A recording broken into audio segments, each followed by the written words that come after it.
Salut! Et voilà l'étoile. L'étoile, comme tous les autres arcanes, il y a 100 000 choses à en dire.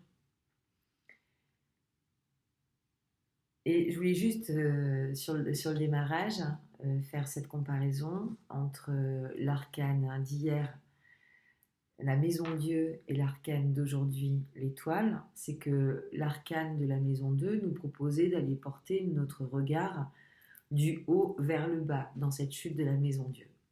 Et la carte de l'étoile nous propose exactement le contraire, donc c'est de partir du bas de la Terre pour aller regarder vers le haut l'étoile. Donc, en substance, maintenant qu'on s'est bien ramassé le nez par terre, on peut regarder un petit peu mieux les étoiles, profitons-en tant qu'on est comme ça, étendu au sol, pour aller regarder un petit peu ce que ça nous dit plus haut. Et l'étoile, elle est plutôt intéressante dans ce qu'elle nous dit, parce que l'étoile de tout temps à jamais, c'est un symbole de guidance. C'est ce que l'on voit la nuit, c'est ce qui permet aux bédouins, aux marins de se retrouver en l'absence de tout autre signe extérieur. À une époque où le GPS n'existait pas, l'étoile c'est le GPS. Donc c'est voilà, la guidance par satellite, l'étoile c'est ta guidance par l'intérieur de toi, j'ai envie de te dire. Et l'étoile, en fait, nous invite là à deux choses, à reproduire le schéma que Tempérance nous proposait, donc c'était le 14 décembre dernier, et d'aller être encore plus inspiré dans la modération, dans notre façon finalement d'aller aussi initier des choses, les lancer, les proposer, les communiquer, etc., etc. En fait, dans les deux, voilà, on a les amphores qui sont là.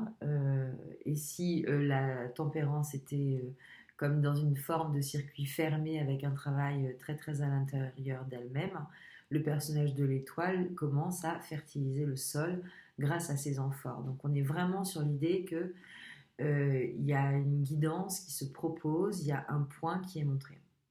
Et puis, on ne peut pas parler de l'étoile en cette période-là de l'année sans faire référence à la symbolique de l'étoile qu'on va retrouver d'ici quelques temps, où dans la Bible, il est fait mention de l'étoile qui se met à briller au-dessus de Bethléem le soir de la nuit de la naissance du Christ.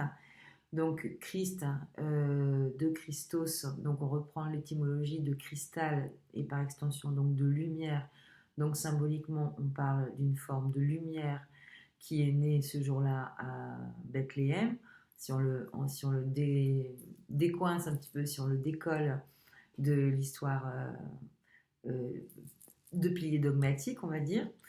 Et c'est cette étoile que vont suivre toujours dans cette idéologie les rois mages pour aller jusqu'au septième jour après la naissance de cette lumière, déposer des offrandes, des cadeaux. En fait, proposer finalement l'abondance auprès de cette lumière.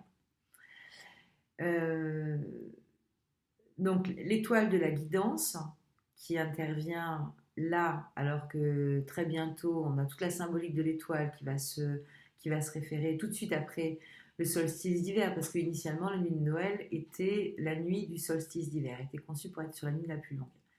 Et là, on est dans les derniers jours, où on a le plus faible ensoleillement, puis avec le temps, c'est rien de le dire qu'il est faible, mais où la nuit est la plus longue et la plus noire. Donc c'est ce moment-là aussi où les étoiles sont le plus perceptibles, on a le plus de chances de les voir par rapport au rythme humain traditionnel. Donc, l'étoile, elle me dirait presque un petit peu continue, les choses sont correctement posées. Ce que tu mets en germination là, depuis le début de ce chemin, c'est OK. Il y a déjà une expérience qui est acquise, il y a une expérience qui est comprise. Il y a quelque chose qui est porteur et qui peut germer sous la lumière de l'étoile. Et donc 17 décembre, cette très belle carte qui et un symbole extrêmement puissant que l'on retrouve dans plein d'endroits. Je t'invite à regarder toute la thématique du numéro 17 chez les gens qui sont experts en numérologie. C'est extrêmement intéressant. À demain, je t'embrasse.